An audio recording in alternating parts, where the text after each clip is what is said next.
एक औरत एक अजीब जीव की देखभाल कर रही है। वह उसके कंधे को बड़े प्यार से सहलाती है और वो जीव कुछ महसूस करता है। उसकी प्रतिक्रिया होती है। वो एलिसा की शर्ट खोलने की कोशिश करता है, मगर एलिसा चौंक जाती है और बाथरूम से बाहर भाग जाती है। पर जब एलिसा सोने के लिए तैयार हो रही होती है तो उसे उस जीव के लिए एक अजीब सी तड़प महसूस होती है। वो अपनी आंखों पर बंधी पट्टी हटा देती है और बाथरूम के दरवाजे की तरफ देखती है। उसी पल वो फैसला कर लेती है, अब और नहीं भागेगी। अपने डर और शक को पीछे छोड़ते हुए वो अपने कपड़े उतारती है और उस जीव की तरफ बढ़ती है। लेकिन इससे पहले कि हम जाने आगे क्या होता है, चलिए जानते हैं कि एलिसा और वो जीव यहाँ तक पहुँचे कैसे। एलिसा एक मूक और अकेली लड़की है, लेकिन उसके अंदर एक बेहद कोमल दिल है। वो एक पुराने थिएटर के ऊपर एक जर्जर से अपार्टमेंट में रहती है। उसका सबसे करीबी दोस्त जाइल्स है, एक बेरोजगार एडवर्टाइजिंग आर्टिस्ट जो क्लोसेटेड गे है। एलिसा और जाइल्स साथ में छोटे छोटे लेकिन दिल से जुड़े पल बिताते हैं। हर सुबह एलिसा उनके लिए ब्रेकफास्ट बनाती है और दोनों साथ टीवी देखते हैं। फिर वो काम पर निकल जाती है। एलिसा को डांसिंग शोज देखना बहुत पसंद है, इतना ज़्यादा कि टीवी बंद करने के बाद भी वो अक्सर खुद ही डांस करने लगती है। रोज़ अपने काम पर जाते वक्त वो एक दुकान के सामने रुकती है। वहाँ शोकेस में रखे चमकदार लाल डांस शूज़ को निहारती है। उन जूतों को चाहती है, लेकिन कभी खरीद नहीं पाती। एलिसा का काम एक सीक्रेट गवर्नमेंट लैब में है, सफाई करना, सब कुछ दुरुस्त रखना। उसकी साथी और अच्छी दोस्त जेल्डा है, जो उसकी साइन लैंग्वेज समझती है और लोगों से बात करने में उसकी मदद करती है। काम के दौरान जेल्डा अक्सर बोलती रहती है, खास तौर पर अपने पति की शिकायत करती है जो उसे समझता नहीं और उसकी बात नहीं सुनता। ये 60 का दशक है, कोल्ड वॉर का दौर। वो लैब जहाँ एलिसा काम करती है, अमेरिका की कोशिश है सोवियत यूनियन से किसी भी तरह आगे निकलने की। एक दिन जब एलिसा और जेल्डा रोज की तरह काम में लगी होती हैं, एक नई चीज सब कुछ बदल देती है। लैब में एक एसेट लाया जाता है। उसके साथ आता है नया सिक्योरिटी हेड स्ट्रिकलैंड और डॉक्टर रॉबर्ट, जो उस चीज पर रिसर्च करने वाले टीम का हिस्सा है। वो एसेट एक रहस्यमयी जीव एक वाटर टैंक के अंदर रखा गया है। एलिसा उसकी ओर खिंचती चली जाती है। वो खुद को रोक नहीं पाती और टैंक के बाहर से उसे छूने की कोशिश करती है। अचानक टैंक के अंदर से कुछ तेजी से कांच पर चोट करता है। एलिसा और जेल्डा घबरा जाती हैं और उसी पल उन्हें लैब से बाहर निकाल दिया जाता है। सुबह होते ही एलिसा रोज की तरह अपना दिन शुरू करती है, लेकिन इस बार उसके दिल में एक अलग ही हलचल होती है, जैसे कोई उम्मीद हो, कोई अनजाना इंतजार। काम पर जब वो जेल्डा के साथ बाथरूम साफ कर रही होती है, तभी कुछ अजीब होता है। उनकी सीनियर स्ट्रिकलैंड सिंक से जाते हुए पीछे खून के निशान छोड़ जाता है। थोड़ी देर बाद जब वो दोनों हॉलवे में सफाई कर रही होती हैं, तभी लैब के अंदर से चिल्लाने और गोलियों की आवाज़ें आती हैं। वो दौड़ती हैं और देखती हैं कि स्ट्रिकलैंड जख्मी और खून से लथपथ बाहर निकलता है। उसके 2 उंगलियां कट चुकी होती हैं। ऐसा लगता है जैसे किसी राक्षस ने हमला किया हो। एलिसा और जेल्डा को तुरंत हुक्म मिलता है कि वो उस तबाही की जगह को साफ करें। सफाई के दौरान एलिसा को स्ट्रिकलैंड की कटी हुई उंगलियां मिलती हैं। जेल्डा मदद लेने बाहर जाती है और एलिसा वहां अकेली रह जाती है। एलिसा धीरे धीरे उस कंटेनर के पास जाती है और पहली बार उस क्रीचर्स का सामना करती है। एक मानवीय आकृति वाला जीव जिसकी बड़ी बड़ी आंखें हैं और शरीर पर चमकदार स्केल्स। एलिसा अपना हाथ कंटेनर पर रखती है, लेकिन तभी जेल्डा और सुपरवाइजर लौट आते हैं और पल टूट जाता है। घर लौटकर एलिसा ये सब जाइल्स को बताने की कोशिश करती है, लेकिन वो यकीन नहीं करता। फिर भी एलिसा हिम्मत नहीं हारती। अगली बार जब वो काम पर जाती है तो वो तय कर लेती है कि उसे उस क्रीचर से फिर मिलना है। जब वो लैब के अंदर जाती है तो वो उसे एक टंकी में जंजीरों से बंधा हुआ पाती है। दया से भरे एक इशारे में वो उसे एक उबला अंडा देती है। पहले क्रीचर गुस्से में प्रतिक्रिया करता है, लेकिन एलिसा हार नहीं मानती। वो अंडा टंकी के किनारे रख देती है और अंडे का इशारा करके दिखाती है। क्रीचर शांत हो जाता है, अंडा लेता है, इशारा सीखता है और फिर पानी में वापस चला जाता है। थोड़े वक्त बाद स्ट्रिकलैंड जेल्डा और एलिसा को बुलाता है। वो उन्हें साफ शब्दों में चेतावनी देता है कि ये क्रीचर खतरनाक है। इसी बातचीत में उसे पता चलता है कि एलिसा एक अनाथ है। उसे एक नदी में एक नवजात के रूप में पाया गया था। स्ट्रिकलैंड उसके गले पर बने निशानों को देखता है, जो शायद उसकी गूंगी होने की वजह है। स्ट्रिकलैंड दोनों को कहता है कि उनका काम सिर्फ सफाई करना है, कुछ और नहीं। वो क्रीचर को घिनौना और घातक बताता है और जोड़ता है कि उसने उसे साउथ अमेरिका की एक नदी से पकड़ा है। स्ट्रिकलैंड जोर देकर कहता है कि चाहे ये क्रीचर देखने में इंसानी लगे, लेकिन असल में वो इंसान नहीं है। उसके मुताबिक इंसान तो भगवान की छवि में बने हैं और उसके अनुसार वो खुद उस छवि के ज़्यादा करीब है, जेल्डा से भी ज़्यादा। यह फिल्म जिस समय में सेट है वो कोई संयोग नहीं है। डायरेक्टर गिलेर्मो देल टोरो अक्सर अपने किरदारों की कहानियों को ऐसे ऐतिहासिक दौर में रखकर दिखाते हैं कि इंसान अपने पुराने गुनाह बार बार दोहराता है। एक इंटरव्यू में उन्होंने कहा था कि ये फिल्म 60 के दशक के अमेरिका में सेट है, एक ऐसा वक्त जब सिविल राइट्स मूवमेंट और कोल्ड वॉर चरम पर थे। उस समय को एक भविष्य के सपनों वाला दौर समझा जाता था, लेकिन आज जब हम पीछे देखते हैं तो समझ आता है कि वो भविष्य कभी आया ही नहीं, क्योंकि उस वक्त का डर, नस्ल भेद, वर्ग भेद और भेदभाव वो सब आज भी जिंदा है। इसी वजह से फिल्म के 3 मुख्य किरदार, एलिसा एक मूक महिला, जाइल्स एक गे आदमी और जेल्डा एक अश्वेत महिला, तीनों हाशिए पर के लोग हैं। ये भी संयोग नहीं है, ये दिखाता है कि समाज किन लोगों को बार बार बाहर कर देता है, और उस क्रीचर को भी हम इसी नज़र से देख सकते हैं। एक ऐसी अलग चीज़ जो बस इसलिए डरावनी मानी जाती है क्योंकि हम उसे समझने की कोशिश नहीं करते। आज भी कुछ बदला नहीं है, अब भी हम दूसरे से डरते हैं, चाहे वो उनका रंग हो, धर्म, देश या प्यार करने की आज़ादी। लेकिन गिलेर्मो देल टोरो यहाँ एक और रास्ता दिखाते हैं कि ये हम बनाम वो वाली सोच गलत है। असल में तो हम सब हम हैं, एक ही इंसानियत का हिस्सा। पर ऐसा मानने के लिए हमें अपने डर से ऊपर उठना होगा। हमें सचमुच कोशिश करनी होगी कि हम जिन लोगों को अलग समझते हैं उनके करीब जाएं। हम सब बस पानी के अलग अलग रूप हैं। एलिसा अगले दिन फिर नियम तोड़ देती है। वो अंडे लेकर जाती है और उस जीव के लिए म्यूज़िक बजाती है। ये इशारा उसे पसंद आता है और वो दोबारा पानी में चला जाता है। एलिसा मुस्कुराती है और म्यूज़िक बंद कर देती है, लेकिन वो जीव गुस्से में लौट आता है। तब एलिसा म्यूज़िक वापस ऑन करती है और उसे म्यूज़िक बोलने का इशारा सिखाती है। धीरे धीरे एलिसा और वो जीव एक बॉन्ड बना लेते हैं। दोनों खाने की चीज़ें, म्यूज़िक और इशारे से बातचीत करना सीखते हैं। एक बार वो एलिसा को डांस करते हुए देखता है और एक इमोशनल मोमेंट में दोनों उस कांच को छूते हैं जो उन्हें अलग करता है। लेकिन उन्हें नहीं पता कि पीछे से डॉक्टर रॉबर्ट उन्हें देख रहा है। असल में डॉक्टर रॉबर्ट एक सोवियत जासूस होता है।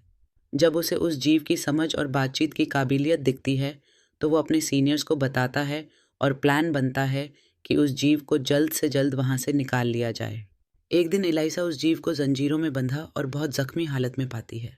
स्ट्रिकलैंड के आने की आवाज़ सुनते ही वो छिप जाती है, लेकिन गलती से एक अंडा गिरा देती है। छिपे हुए एलिसा सुनती है कि स्ट्रिकलैंड उस जीव को इलेक्ट्रिक गन से टॉर्चर कर रहा है और मज़ा ले रहा है। उस जीव का दर्द एलिसा को अंदर तक हिला देता है। स्ट्रिकलैंड अंडा देखकर चौकन्ना हो जाता है और आसपास छानबीन करता है, लेकिन तभी जनरल हॉय और डॉक्टर रॉबर्ट वहाँ आ जाते हैं। जनरल उस जीव से इम्प्रेस हो जाता है। स्ट्रिकलैंड बताता है कि इस जीव को अमेज़न के लोग भगवान मानते थे, लेकिन वो उनकी सोच को बेकार समझता है।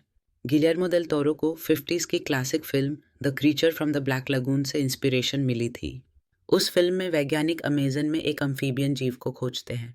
वो जीव खुद को खतरे में पाकर वैज्ञानिकों पर हमला करता है और आखिर में पकड़ा जाता है, लेकिन भाग जाता है। फिर वो फिल्म की हीरोइन को अगवा कर लेता है, जिससे एक पीछा और गोलीबारी शुरू होती है। आखिर में उसे गोली लगती है और वो पानी में गायब हो जाता है।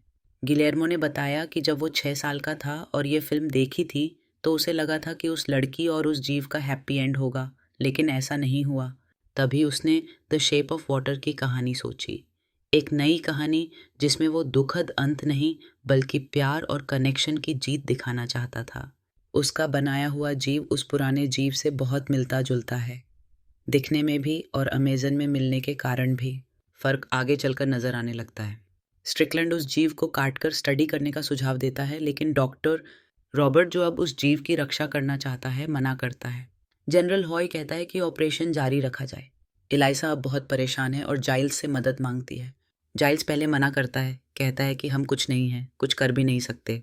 एलिसा उसे बताती है कि वो जीव उसे वैसे ही अपनाता है जैसी वो है, बिना किसी जजमेंट के। अब उसके पास मौका है उसे बचाने का या उसे मरने देने का। जाइल्स फिर भी कहता है हम कुछ नहीं हैं और चला जाता है। वो एक एड पेंटिंग बेचने की कोशिश करता है, लेकिन उसे रिजेक्ट कर दिया जाता है। फिर वो अपने फेवरेट रेस्टोरेंट जाता है, लेकिन वहाँ भी उसका अपमान होता है जब वहाँ का वेटर नस्लभेदी और होमोफोबिक बर्ताव करता है। ये अनुभव जाइल्स को अंदर से बदल देते हैं और वो एलिसा के साथ जुड़ने का फैसला करता है। वो कहता है कि तुम ही हो जो मेरे पास है, और मदद के लिए तैयार हो जाता है। एलाइजा और जाइल्स प्लान बनाते हैं। जाइल्स लैंड्री स्टाफ बनकर बाहर गाड़ी में इंतज़ार करेगा। एलाइसा कैमरे बंद करेगी और जीव को चुपचाप बाहर निकालेगी। वहीं डॉक्टर रॉबर्ट को उसके सोवियत बॉस जीव को जहर और बम से मारने का ऑर्डर देते हैं।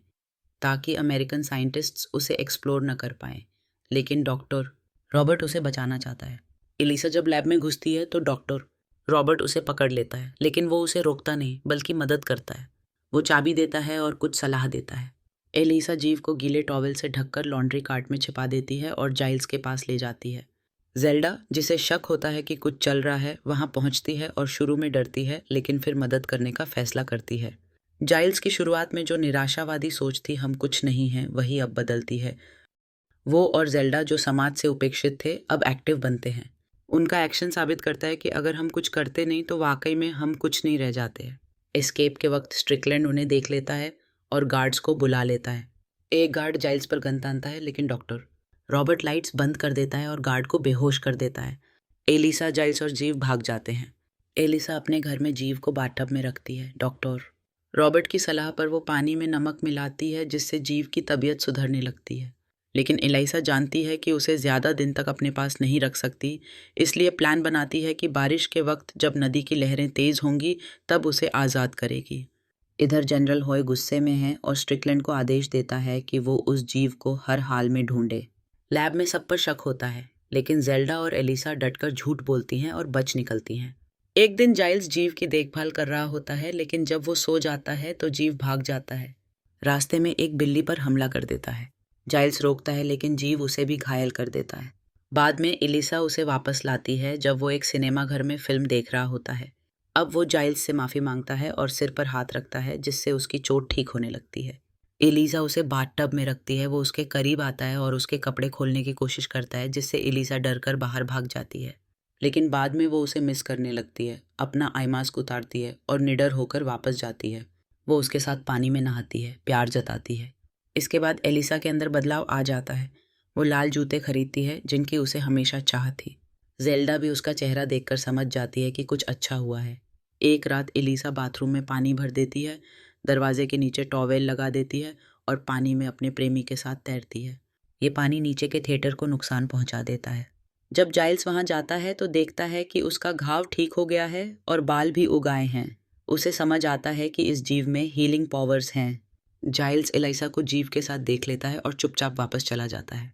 गिलेर्मो देल टोरो ने न सिर्फ उस पुरानी कहानी को दोबारा लिखा, बल्कि ब्यूटी एंड द बीस्ट की भी एक नई इंटरप्रिटेशन बनाई। इस बार ब्यूटी कोई परफेक्ट राजकुमारी नहीं है, बल्कि एक ऐसी लड़की है जो सभी अलग लोगों की आवाज़ बनती है। और बीस्ट को खुद को बदलने की ज़रूरत नहीं होती। एलिसा उसे वैसे ही अपनाती है जैसा वो है। अब बारिश तेज़ हो रही है और जीव की हालत भी ख़राब हो रही है। एलिसा तय करती है कि आज रात उसे आज़ाद कर देना चाहिए। आखिरी बार एलिसा और जीव एक रोमांटिक सीन शेयर करते हैं जहां एलिसा कल्पना करती है कि वो साथ गा और नाच सकती है। उधर जनरल हॉय स्ट्रिकलैंड पर दबाव डालता है। डॉक्टर रॉबर्ट को कहा जाता है कि वो रात में अपने देश लौटा दिया जाएगा, लेकिन स्ट्रिकलैंड उसका पीछा करता है। वहाँ सोवियत एजेंट्स उसे धोखा देकर गोली मार देते हैं। स्ट्रिकलैंड उन एजेंट्स को मार देता है और डॉक्टर रॉबर्ट को टॉर्चर करता है, जिससे उसे पता चलता है कि क्लीनिंग स्टाफ ने जीव को छुड़ाया। स्ट्रिकलैंड अब जेल्डा के घर पहुंचता है और पूछताछ करता है। जेल्डा चुप रहती है लेकिन उसका पति सब कुछ बता देता है। जेल्डा गुस्से में एलिसा को कॉल करती है। एलिसा, जाइल्स और जीव उसे छोड़ने के लिए डॉक की तरफ निकलते हैं। वहाँ जाइल्स और जीव एक आखिरी बार सिर छूकर एक इमोशनल गुड बाय करते हैं। एलिसा थोड़ी देर खुद को रोकती है, लेकिन तभी स्ट्रिकलैंड वहाँ पहुँचता है और गोली मार देता है। जाइल्स, जीव और एलिसा ज़मीन पर पड़े होते हैं। स्ट्रिकलैंड को लगता है सब खत्म हो गया है, लेकिन जाइल्स उसे पीछे से मारता है। जीव उठता है, अपनी चोट को छूता है और ठीक कर लेता है। फिर स्ट्रिकलैंड की तरफ बढ़ता है जो कहता है, तुम सच में भगवान थे, और फिर जीव उसे ख़त्म कर देता है। पुलिस और जेल्डा पहुंचती हैं, लेकिन तब तक जीव एलिसा को उठाकर पानी में कूद जाता है। पानी में एलिसा मरी हुई लगती है, लेकिन जब जीव उसका माथा चूमता है, उसकी गर्दन पर ब्रांकीज उगाती हैं और वो जिंदा हो जाती है। दोनों पानी में गले मिलते हैं। अब उन्हें कोई अलग नहीं कर सकता। फिल्म जाइल्स की आवाज़ में ख़त्म होती है जब वो एलिसा के लिए एक कविता पढ़ता है। मैं तुम्हारे रूप को देख नहीं सकता, फिर भी तुम्हें हर ओर पाता हूँ। तुम्हारी मौजूदगी मेरी आंखों में भर जाती है। तुम्हारे प्यार से मेरा दिल शांत हो जाता है, क्योंकि तुम हर जगह हो। इस कविता से हम फिल्म के title the shape of water को समझ सकते हैं। मेरे लिए पानी का मतलब उस प्यार से है जो सब कुछ समेट लेता है, जो हील करता है, जो बिना शक के अपनाता है। एलिसा जो बचपन में नदी के किनारे पाई गई थी, असल में पानी की ही संतान है। वो एक ऐसी दुनिया की थी जहाँ प्यार और समझदारी बहती है। उसे ज़मीन की एक बेरहम दुनिया में डाल दिया गया था, लेकिन अब वो अपने असली घर लौट गई है, एक ऐसी जगह जहाँ वो पूरी तरह खुद हो सकती है।